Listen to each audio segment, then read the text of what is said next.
Assalamualaikum warahmatullahi wabarakatuh. Innal hamdalillah nahmaduhu wa nasta'inuhu wa nastaghfiruh wa na'udzu billahi min syururi anfusina wa sayyiati a'malina. May yahdihillahu fala mudhillalah wa may yudlil fala hadiyalah.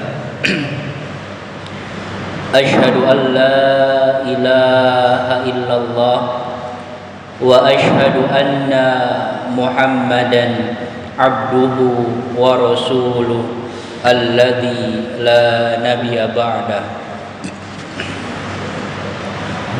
Allahumma salli wa sallim ala nabiyyina Muhammadin wa ala alihi wa ashabihi wa man tabi'ahum bi ihsanin ila yaumiddin. Amma ba'du, Rabbi israh li sadri wa yassir li amri wahlul 'uqdata min lisani yafqahu qawli. Alhamdulillah, segala puja dan puji hanyalah milik Allah Subhanahu wa ta'ala yang senantiasa mengucurkan kepada kita berbagai nikmatnya, berbagai anugerahnya, yang dimana jikalau nikmat yang Allah berikan kepada kita setiap detik, setiap menit kita hitung, maka sungguh manusia tidak akan mampu menghitung nikmat yang telah Allah berikan kepada kita. Dan tentunya anugerah dan kenikmatan yang terbesar adalah hidayah keimanan yang ada dalam relung-relung jiwa kita, yang dimana hidayah inilah yang merupakan sebuah pemberian yang begitu besar dalam kehidupan kita. Tidak terlihat hidayah itu, tidak terlihat taufik itu, tetapi itu menentukan bagaimana lembaran-lembaran kehidupan kita ketika di dunia dan di akhirat sebagai penentu kehidupan. Hidayah yang begitu besar, nikmat ini kita dapat pahami dari cerita bagaimana Rasulullah Shallallahu Alaihi Wasallam sangat menginginkan sekali pamannya, yaitu Abu Thalib, yang dimana pamannya ini sangat membantu, memberikan sebuah bantuan yang begitu besar, melindungi Rasulullah ketika menyebarkan Islam, ketika menyebarkan risalah Allah Subhanahu wa ta'ala. Tetapi apalah daya usaha Nabi untuk memberikan hidayah kepada pamannya Abu Thalib di akhir-akhir kehidupannya tidak berbuah manis. Walaupun Rasul sendiri, walaupun Muhammad itu adalah utusan Allah, tetapi ternyata manusia pilihan Allah di muka bumi ini, tapi ternyata tidak mampu memberikan hidayah. Berarti hidayah ini merupakan sebuah anugerah yang besar, sebuah pemberian yang begitu berharga, yang perlu kita jaga, yang perlu kita jemput hidayah itu agar senantiasa menyala dan berkobar dalam hati kita, sehingga hidayah itu menuntun kita dalam kehidupan. Allah pun menyindir atau menegur Nabi Muhammad sallallahu alaihi wasallam, innaka lan tahdi man ahbabta walakinallaha yahdi may yasha. Innaka la tahdi, sesungguhnya engkau Muhammad tidak akan mampu memberikan, tidak bisa memberikan hidayah kepada yang engkau cintai. Akan tetapi Allah memberikan hidayah kepada siapa saja yang Dia kehendaki. Maka disinilah kita dapat pahami bahwa hidayah itu perlu kita jaga, perlu kita jemput, perlu kita paksakan dengan melaksanakan perintah Allah dan menjauhi larangan Allah. Dan di antara cara merawat hidayah, keimanan, cara merawat keimanan itu agar tetap menyala dalam sanubari kita, yaitu kita menyisihkan waktu untuk mengeksplorasi, untuk menggali sumber dari agama kita, yaitu Al-Quran dan As-Sunnah. Wa ma iztama qaumun fi baitin min buyutillahi yatluna kitaballahi wa yatadarasu bainahum illa nazalat alaihimus sakinah wa ghasyiyatuhumur rahmah wa haffathumul malaikatu wa dzakarahumullahu fi ma indahu. Wa ma iztama qaumun, dan tidaklah suatu kaum, suatu kelompok dia berkumpul, dia datang ke majelis ilmu, maka ma nazalat alaihimus sakinah, maka akan diturunkan sakinah, rahmat, yang dimana Allah menyebut mereka di alam-alam malakut, yaitu di alam malaikat.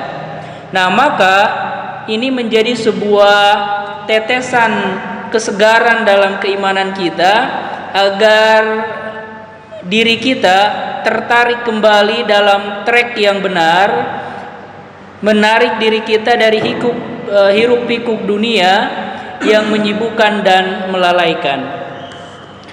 Para jamaah yang semoga dirahmati oleh Allah Subhanahu wa taala, kita melanjutkan pembahasan kita. Pada episode sebelumnya kita sudah mengkaji bersama, menelaah bersama untuk sebagai bahan renungan kita, introspeksi diri kita tentang masalah tafsir ta'awud. Dan kita memasuki tafsir selanjutnya, yaitu surat Al-Fatihah ayat 1 dan 2. Kenapa kita perlu mengkaji Al-Quran? Karena ini sekali lagi adalah salah satu bentuk ikhtiar kita menjaga hidayah keimanan yang ada dalam diri kita, dan tentunya sebagai ikhtiar kita untuk mengambil inspirasi, mengambil hikmah dari Al-Quran. Karena kecintaan kepada Rasulullah, kecintaan kepada Allah bukan hanya sebatas di mulut saja, bukan hanya sebatas identitas belaka, tetapi hal ini menjadi sebuah hal yang begitu besar dalam kehidupan kita, menjadi sebagai ikhtiar kita. Karena Nabi Muhammad sallallahu alaihi wasallam bersabda, "Inni taraktu fikum amrayni lan tadillu ma tamassaktum bihima kitaballahi wa sunnatur rasuli." Wahai umatku, sesungguhnya aku meninggalkan dua hal dalam kehidupan untuk menjadi bekal kehidupanmu, agar engkau tidak tersesat di jalan yang salah, agar engkau hidup dalam petunjuk Allah, agar setiap langkahmu diberikan rahmat oleh Allah Subhanahu wa taala dan berbuah pahala di sisi Allah Subhanahu wa taala. Sesungguhnya aku meninggalkan dua hal. Inni taraktu fikum amrayni lan tadillu ma tamassaktum bihima, yang dimana engkau tidak akan sesat selama-lamanya, kehidupanmu akan selamat, kehidupanmu akan diberikan keberkahan selalu, dan tentunya akan mendapatkan keselamatan di akhirat kelak. Yaitu apa?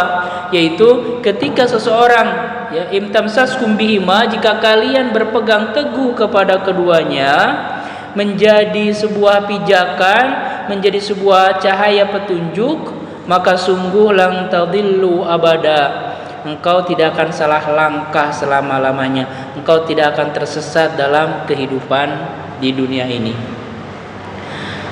Diawali dengan sebuah kisah bagaimana seorang ilmuwan ini untuk melihat Al-Quran dari sudut pandang saintifik, melihat Al-Quran dari sudut pandang secara keilmuan, yang dimana kalau kita istilahnya melihat Al-Quran itu dari kacamata kita yang sangat minim sekali ilmunya, kita melihat Al-Quran itu sebagai bacaan religius, sebagai sebuah bacaan yang sakral, sebagai sebuah sarana ibadah kita, taqarrub kita kepada Allah Subhanahu wa ta'ala.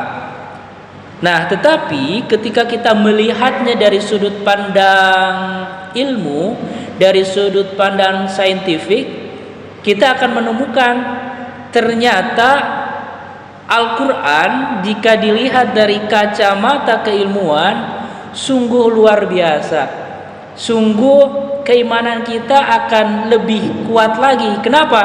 Karena bukan hanya sebatas sebuah keyakinan, tetapi by riset, ya, melalui sebuah pengkajian yang dimana banyak sekali ilmuwan ternyata mereka menemukan sebuah kebenaran yang ada di dalam Al-Quran.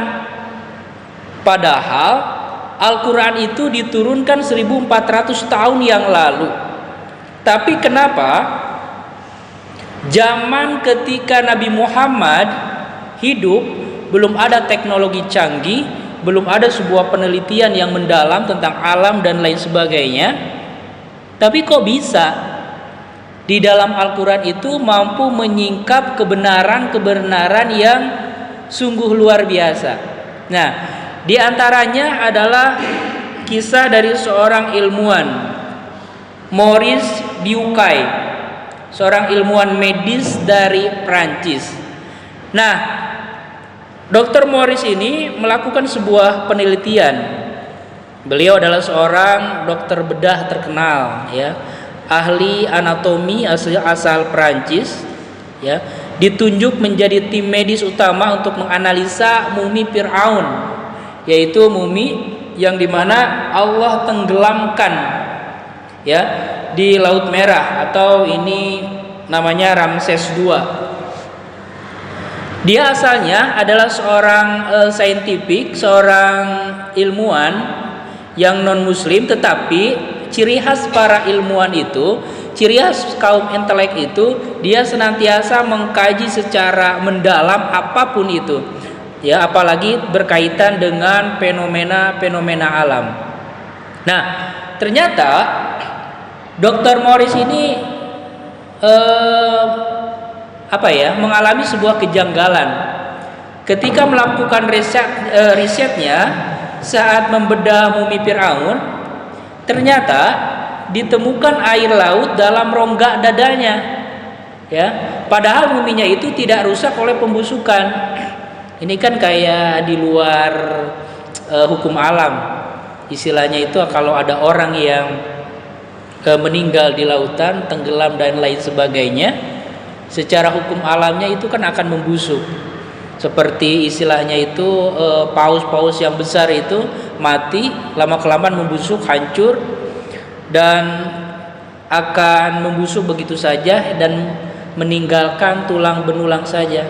Tapi ini sosok Fir'aun ini aneh gitu, ditenggelamkan di lautan, tetapi kok tidak membusuk, malahan tidak, istilahnya itu terawetkan dengan secara alami, sehingga dia berpikir, bagaimana tubuh ini, ya, tubuh Fir'aun ini bisa begitu terawetkan padahal tenggelam, ya. Kalau orang yang sudah meninggal tenggelam di lautan, ya, pasti akan membusuk, tapi kok ini nggak membusuk, ini aneh banget gitu, amazing banget katanya kan.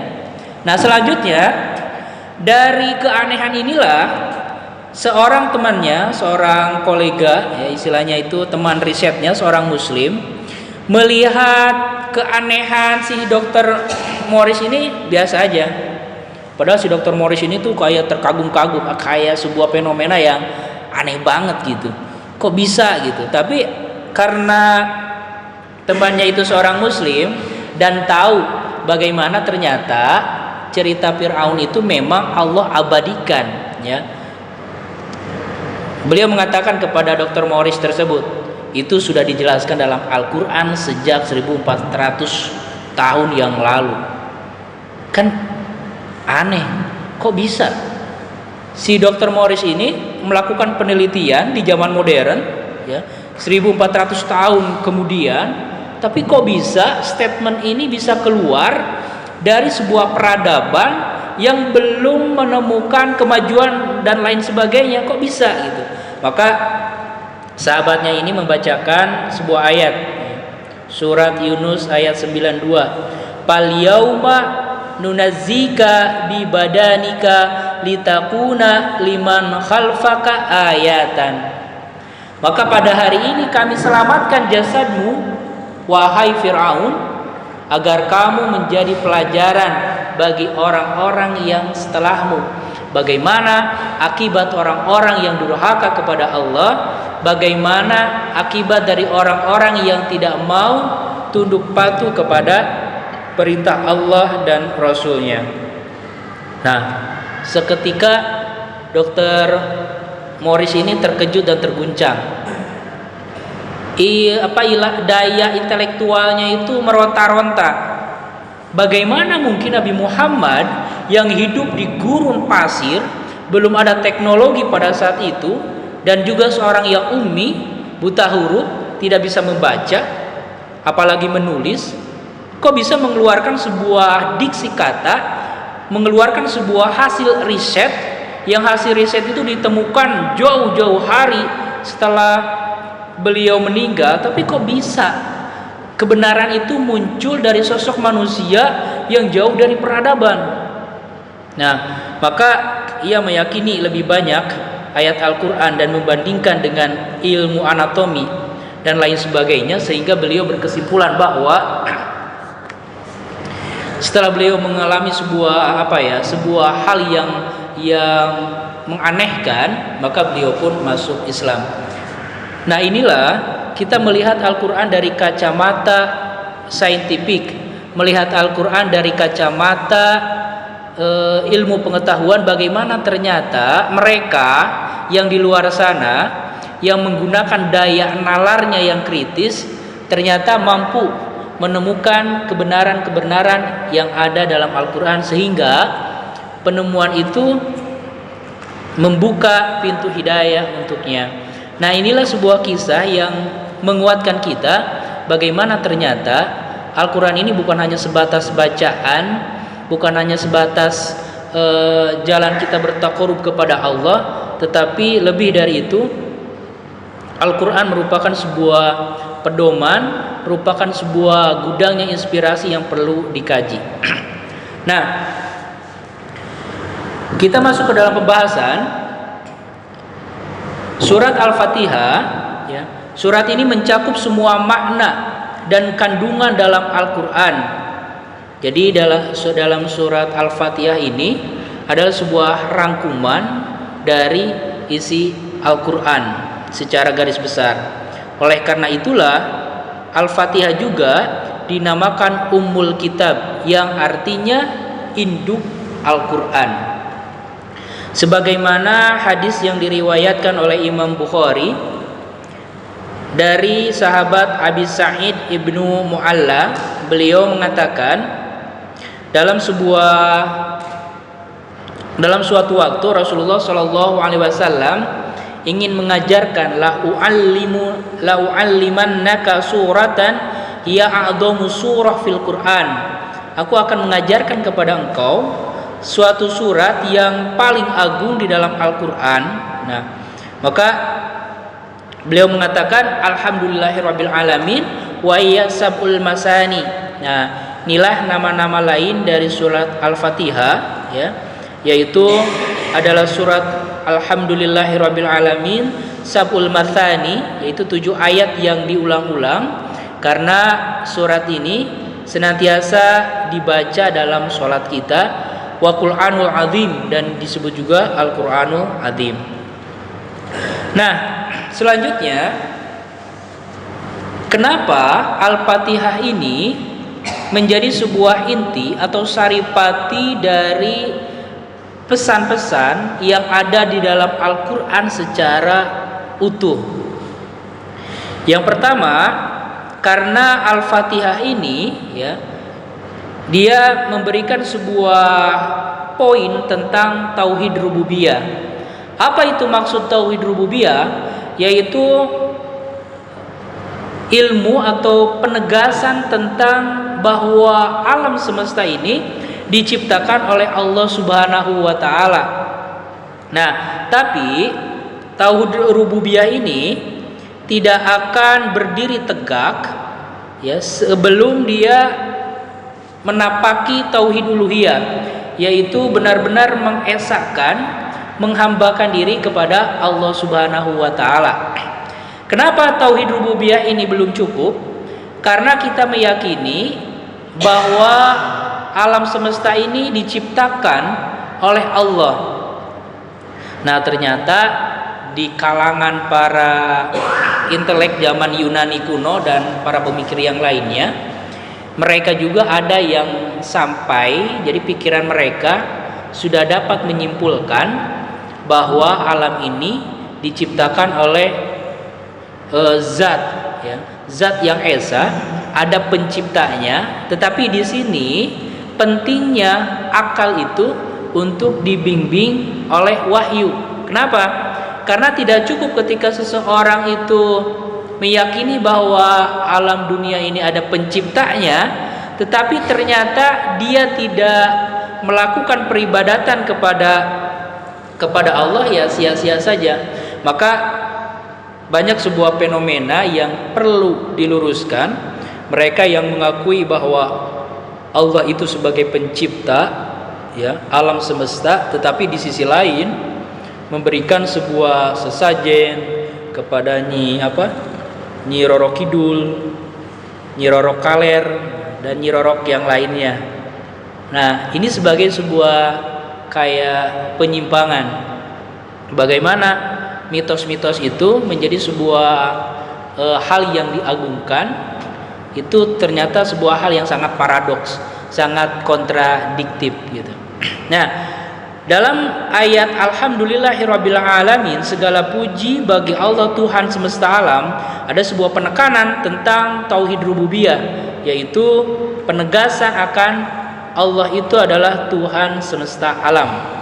Nah, yang kedua yaitu tauhid uluhiyah, yaitu bukan hanya sebatas mengakui Allah sebagai pencipta, tetapi di sini kita benar-benar memohon pertolongan kepada Allah, benar-benar beribadah kepada Allah. Iyyaka na'budu wa iyyaka nasta'in. Kepada Engkaulah ya Allah kami menyembah, dan kepada Engkaulah kami meminta pertolongan. Nah, tapi terkadang dalam kehidupan kita, kadang kita terlupakan, kita tidak benar-benar menyembah kepada Allah, tidak benar-benar meminta pertolongan kepada Allah. Maka dalam beramal itu ada a'malul qulub, ada a'malul jawari. Kita terkadang hanya fokus kepada ibadah-ibadah yang sifatnya itu ritual, sholat, zakat dan lain sebagainya. Kita fokus kepada ibadah-ibadah yang dohir, tetapi kita lupa untuk memanage hati kita, bahwa ternyata hati juga perlu ibadah loh. Apa ibadahnya? Yaitu keimanan, ketauhidan kepada Allah Subhanahu wa taala. Kenapa? Ketika seseorang itu beribadah kepada Allah, beramal soleh, tetapi hatinya itu lupa untuk dimanage, lupa bahwa hati itu ternyata punya ibadah-ibadah tersendiri. Apa? Keikhlasan, keridhaan, tawakal dan lain sebagainya. Nah, ini terbukti dalam sebuah hadis. Jadi ada tiga tokoh besar, dia beramal sangat luar biasa, seorang yang alim, seorang mujahid, seorang dermawan. Itu kan amal-amalannya pasti luar biasa. Seorang alim pasti dia menghabiskan waktu untuk menuntut ilmu itu pasti banyak, luar biasa. Tapi ternyata ini yang penting ya. Kembali lagi tadi kepada poin hidayah, pentingnya kita senantiasa meminta petunjuk kepada Allah, ihdinas siratal mustaqim. Itu kita ulang-ulang, tunjukilah kami jalan yang lurus. Ya, ihdina, berilah kami hidayah. Kenapa? Karena hidayah itu bukan hanya untuk orang-orang para pendosa, agar mereka dijauhkan oleh Allah dari dosanya, dijauhkan oleh Allah dari lingkungan yang menstimulus dia, men-trigger dia untuk melakukan dosa lagi. Karena tempat kita bergaul, tempat kita hidup pasti akan memberikan sebuah pengaruh juga dalam lingkungan atau dalam kebiasaan-kebiasaan kita. Nah, orang yang taat juga ternyata butuh hidayah untuk apa? Agar dia istiqomah di jalan Allah sampai akhir hayat. Dan hidayah juga ternyata dibutuhkan oleh kita yang berusaha menyisihkan waktu untuk menuntut ilmu, agar jangan sampai ilmu itu hanya sebatas koleksi saja, hanya sebatas mengisi waktu saja, tetapi menginginkan agar Allah memberikan hidayah agar kita bisa mengamalkan apa yang kita tahu, nah mengamalkan ilmunya. Nah, si alim ini kan otomatis dia secara wawasan, secara pengetahuan, secara sakopa kan luar biasa, pasti di atas rata-rata orang kebanyakan. Tapi ternyata ending kehidupannya di akhirat kelak, ternyata si alim ini Allah seret ke dalam neraka. Kenapa? Karena ternyata ilmunya itu hanya sebatas sebagai wawasan saja, dia tidak mengamalkan apa yang dia tahu. Ya, maka dalam salah satu firman-Nya Allah juga menegaskan, kabura maqtan indallahi an taqulu ma la taf'alun. Kemurkaan yang besar ya di sisi Allah, engkau mengatakan ya, engkau berkata-kata kepada orang lain apa yang engkau tidak amalkan. Nah, yang kedua, seorang mujahid. Nah, itu juga pentingnya hidayah, agar kita juga sebelum beramal zahir, kita juga beramal batin. Ya, jadi istilahnya itu ada maintenance lah. Istilahnya itu kalau ada alat-alat yang rusak atau dan lain sebagainya kan perlu perawatan. Dan ternyata hal yang paling pertama untuk adanya perawatan itu adalah hati kita gitu. Maka subhanallah, dalam Islam itu dalam setiap kegiatan ada adab-adabnya. Sebelum tidur ada sunnah untuk berwudu terlebih dahulu, membaca ayat kursi, membaca 3 qul, selain untuk peribadatan kepada Allah, juga untuk melindungi dari hal-hal yang tidak diinginkan. Dan ternyata menurut penelitian, sesuatu yang kita lakukan sebelum tidur, kalau kita tidak istilahnya itu kan sebelum kayak kita pulang dari perjalanan, dari kerja dan lain sebagainya, ketika kita langsung tidur dengan kita bersih-bersih badan dulu dan lain sebagainya, itu memberikan sensasi yang berbeda. Kita sebagai manusia pasti pernah merasakan ya, istilahnya itu ketika ada sesuatu dalam pikiran kita gitu kan ya. Ketika banyak beban pikiran dan lain sebagainya, walaupun ternyata banyak pikiran itu bagus, karena orang yang kosong pikirannya itu ya sangat mudah sekali kesambat jin katanya. Karena pikirannya kosong, berarti kalau nggak kosong, alhamdulillah banyak pikiran. Kembali lagi ke yang tadi. Nah, ketika kita tidur, terus kita membawa masalah, pikiran hidup dan lain sebagainya ke dalam tidur kita, maka kita akan merasakan tidurnya lama kok enggak seger, enggak memberikan kesegaran dalam istirahat kita gitu. Istilahnya itu kita tidak mendapatkan sleeping deep, tidur yang berkualitas. Nah, dari kacamata saintifik kita bisa melihat bagaimana sunnah Rasulullah ketika sebelum tidur, bangun tidur, ketika kita sholat witir dulu, istilahnya itu berzikir dulu, beristighfar dulu, itu seperti menetralisir, maintenance jiwa kita, pikiran kita agar jernih kembali, agar bersih, dan ketika kita istirahat itu akan mendapatkan sesuatu yang berkualitas. Tetapi kalau kita tidur dengan membawa kegalauan, ya, kegelisahan, kegalauan, kemeranaan, maka kita gak mendapatkan kualitas dari tidur kita. Pas bangun tuh malah gak enak gitu kan.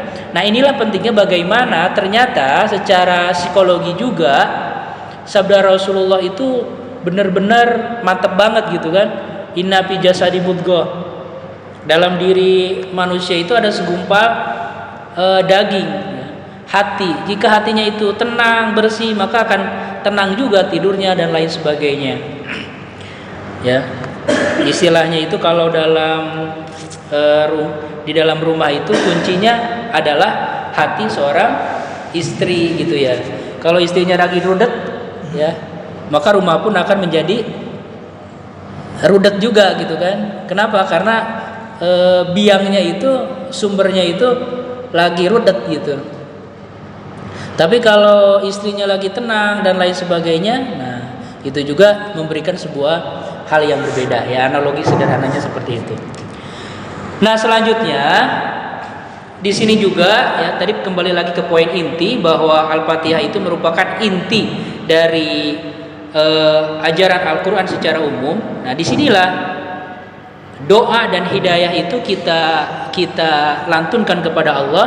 Ihdinas siratal mustaqim, ya Allah tunjukilah kami jalan yang lurus. Dan ternyata doa yang paling pertama di dalam Al-Quran bukan doa meminta kekayaan, bukan meminta dunia ataupun yang lainnya, tapi justru doa yang paling pertama itu yaitu doa tentang meminta hidayah. Ihdinas siratal mustaqim. Kenapa?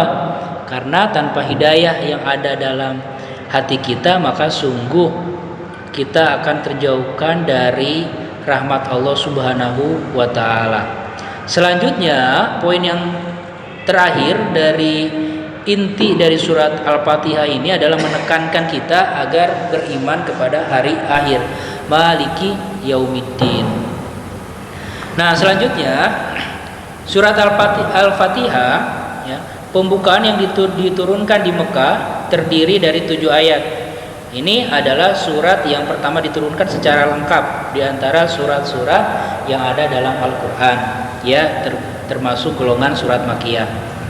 Nah, surat ini disebut Al-Fatihah pembukaan karena dengan surat inilah dibuka dan dimulai Al-Qur'an. Allah Subhanahu wa taala memulai kitabnya dengan surat ini karena surat ini menghimpun tujuan ya saripati dari Al-Qur'an. Oleh karena itu surat ini dinamakan Ummul Quran atau Ummul Kitab karena merupakan induk ya, emaknya Al-Qur'an gitu. Oleh karena itu diwajibkan pembacanya pada setiap sholat. Hasan Al-Basri mengatakan ya, Hasan Al-Basri rahimahullahu ta'ala berkata, sesungguhnya Allah menyimpan ilmu-ilmu yang ada dalam kitab-kitab terdahulu di dalam Al-Quran. Kemudian dia menyimpan ilmu-ilmu yang ada dalam Al-Quran di dalam surat ya, mufassal atau surat-surat yang pendek. Dan ia menyimpan ilmu-ilmu yang ada dalam surat mufassal ini itu di dalam surat Al-Fatihah. Oleh karena itu barang siapa yang mengetahui tafsirnya, maka ia seperti mengetahui tafsir ya, semua kitab-kitab yang diturunkan. Nah, selanjutnya ayat yang pertama, Bismillahirrahmanirrahim, dengan menyebut nama Allah yang Maha Pengasih dan Penyayang. Nah, maksudnya ya, saya memulai membaca surat Al-Fatihah ini dengan menyebut nama Allah, dengan memohon pertolongan kepadanya agar dapat membaca firman Allah, memahami maknanya dan dapat mengambilnya sebagai petunjuk. Jadi setiap pekerjaan yang baik hendaknya dimulai dengan membaca basmalah, seperti makan, minum dan lain sebagainya, karena sesuatu yang mubah ketika diawali dengan mengucapkan basmalah maka akan menjadi atau bernilai ibadah di sisi Allah Subhanahu wa taala. Dan salah satu hikmahnya kenapa dalam setiap kegiatan itu ada doanya, setiap segala sesuatu harus membaca basmalah. Ini menyadarkan kita bahwa hati kita itu agar senantiasa terus terpaut dengan Allah Subhanahu wa taala. Istilahnya itu menyadarkan diri kita agar semuanya itu bernilai ibadah. Inna sholati wa nusuki wa mahyaya wa mamati lillahi rabbil alamin. Sesungguhnya salatku, ibadahku, hidup dan matiku adalah untuk Allah Tuhan semesta alam. Nah, maka ucapan alhamdulillah ataupun zikir-zikir yang lainnya itu ternyata menjadi sebuah jadi di zaman sahabat Rasulullah, pujian-pujian atau zikir-zikir ternyata itu bisa menyalip mereka yang istilahnya itu beramal.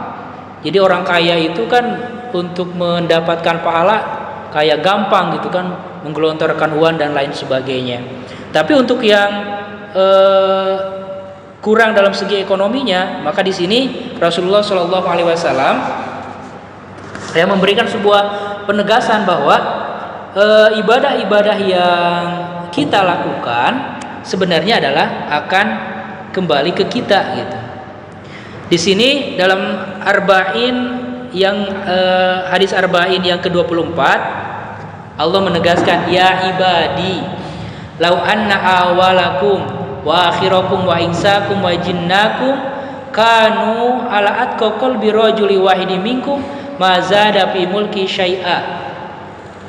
Wahai hambaku, ya, jikalau manusia yang paling pertama sampai manusia ya, yang paling akhir ya, dari jin dan manusia, kanu al-at kokol birojuli wahidi minkum, mereka itu secara kualitas keimanannya benar-benar bertakwa kepada Allah. Ternyata ketakwaan kita, bahkan ketakwaan seluruh makhluk dari zaman dahulu sampai akhir zaman, mereka bertakwa kepada Allah, ternyata mazada fi mulki syai'a.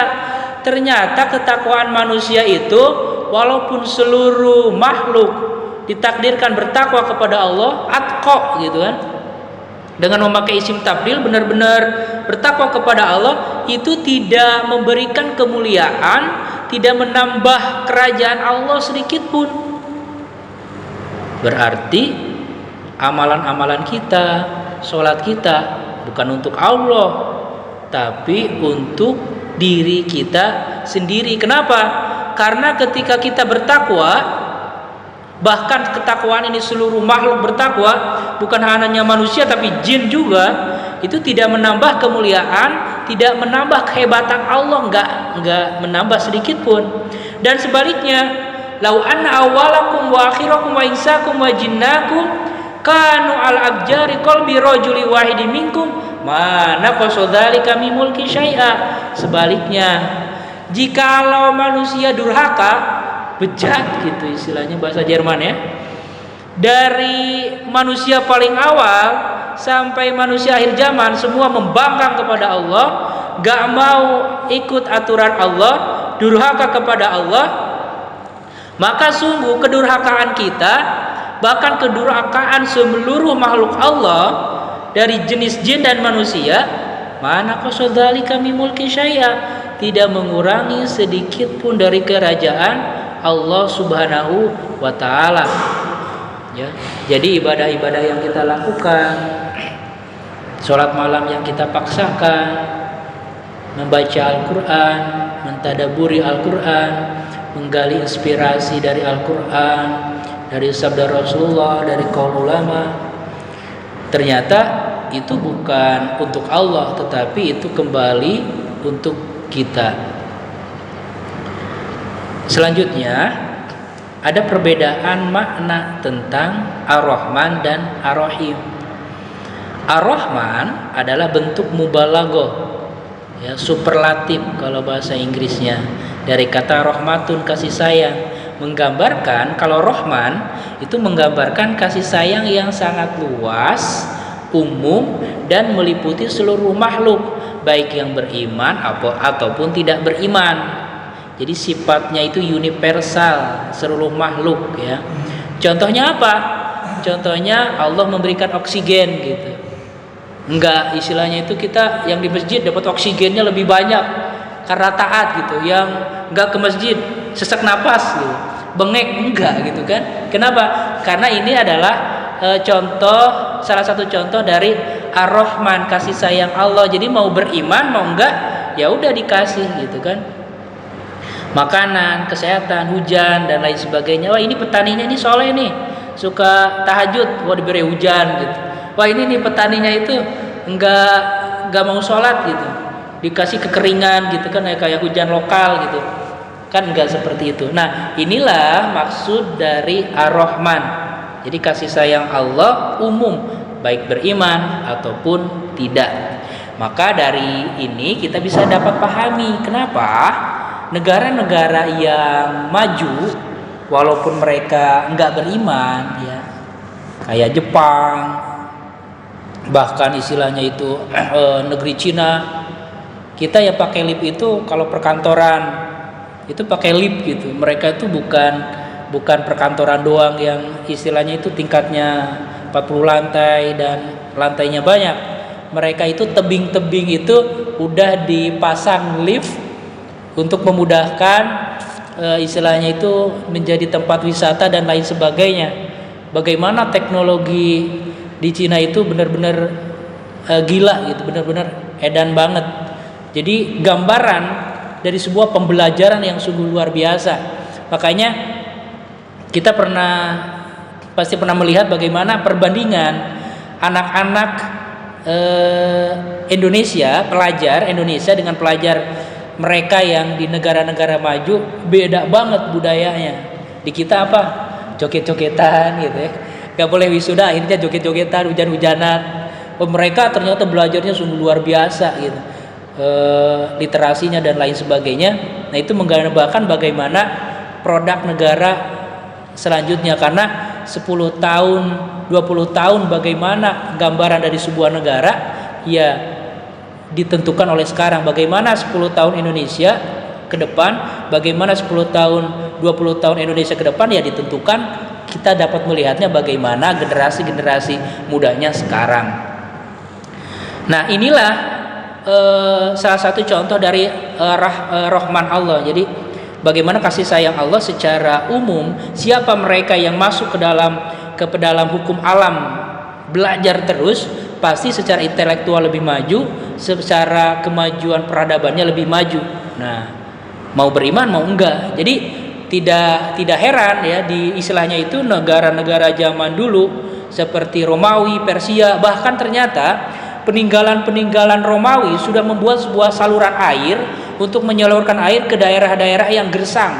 Itu peninggalannya masih ada sampai sekarang. Bagaimana peradaban yang jauh ya ribuan tahun yang lalu, tapi mampu membangun sebuah saluran air dan juga bangunan-bangunan yang sungguh luar biasa.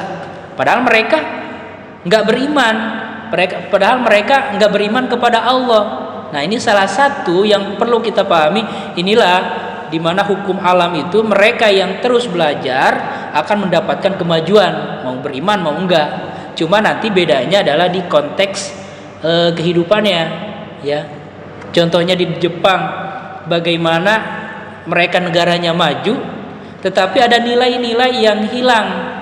Kenapa? Ya, mereka dulu digadang-gadang menjadi negara yang akan besar, tetapi ada salah satu prinsip hidup, ya, para remajanya itu, para pemudanya itu nggak mau menikah. Istilahnya itu menikah menjadi sebuah beban dan lain sebagainya. Akhirnya mereka depopulasi, kurang populasinya, sehingga banyak menyedot tenaga kerja dari negara-negara yang lain. Jadi kekuatan powernya itu udah berkurang karena generasi muda zaman dulunya udah menua. Ini yang mudanya ya. Jadi krisis populasi. Bahkan di sana ada sebuah daerah ya, seperti dinamakan hutan kematian. Konon katanya di sana dilegalkan orang yang udah mumet gitu ya, udah mumet, udah depresi, udah jangar gitu ya, untuk mengakhiri kehidupannya di tempat tersebut. Nah, inilah nilai-nilai yang dimana ketika peradaban maju tetapi tidak ada cahaya keimanan dalam kehidupannya, nggak ada wahyu yang membimbing, maka ada kekosongan dalam kehidupan mereka, ada kekosongan jiwa dalam kehidupannya. Ya, contoh-contohnya bagaimana mereka yang dibukakan secara dunia, selebritis dan lain sebagainya, artis Hollywood dan lain sebagainya, mereka mendapatkan sebuah popularitas yang tinggi, dunia yang luas gitu kan, harta kekayaan, tetapi ada sebuah kegersangan jiwa, mereka lari ke obat-obatan terlarang sehingga mereka mengalami sebuah beban psikologis, jadi kayak gangguan mental, nauzubillah. Nah, ini juga menjadi sebuah penanda untuk kita berharganya cahaya keimanan, berharganya hidayah keimanan yang ada dalam diri kita, yang perlu kita jaga, yang perlu kita paksakan. Terakhir, ar-Rahim. Nah, kalau ar-Rahim itu menunjukkan kasih sayang Allah yang khusus ya, berlaku untuk orang-orang yang beriman, sifatnya spesifik, rahmat yang akan dirasakan secara sempurna di dunia dan di akhirat ya. Contohnya, seorang mukmin kita yang melakukan dosa, kemaksiatan, terus bertobat kepada Allah, diberikan ketenangan hati, hidayah, keimanan dan luar biasa. Contoh realnya itu seperti dulu bandar narkoba itu siapa ya? Bandar narkoba yang dihukum mati. Nah, itu Pedi Budiman ya saudara. Nah, Pedi Budiman ketika di sela-sela mau dihukum matinya, beliau benar-benar bertakwa kepada Allah. Ketika ditembak mati, beliau nggak mau ditutup, pengen lihat pelurunya itu sebagai bentuk apa ya, benar-benar ingin bertaubat, membersihkan diri. Ternyata banyak keajaiban yang sungguh luar biasa, kemantapan hati, kedamaian jiwa ketika ada dalam hidayah Allah Subhanahu wa taala. Semoga Allah memberikan kita, keluarga kita, keturunan kita hidayah, taufik Allah sampai akhir hayat menjemput kita, dan semoga kita Allah wafatkan semua dalam keadaan husnul khatimah, dan juga keluarga kita, pasangan kita ada dalam rahmat Allah dan hidayah Allah sampai akhir hayat. Demikian yang bisa disampaikan, mudah-mudahan menjadi sebuah renungan untuk kita bersama, untuk sama-sama memperbaiki diri, sama-sama memberikan waktu, menyisihkan waktu untuk menggali Al-Quran dan As-Sunnah. Demikian, subhanakallahumma wa bihamdika asyhadu an la ilaha illa anta astaghfiruka wa atubu ilaik. Assalamualaikum warahmatullahi wabarakatuh.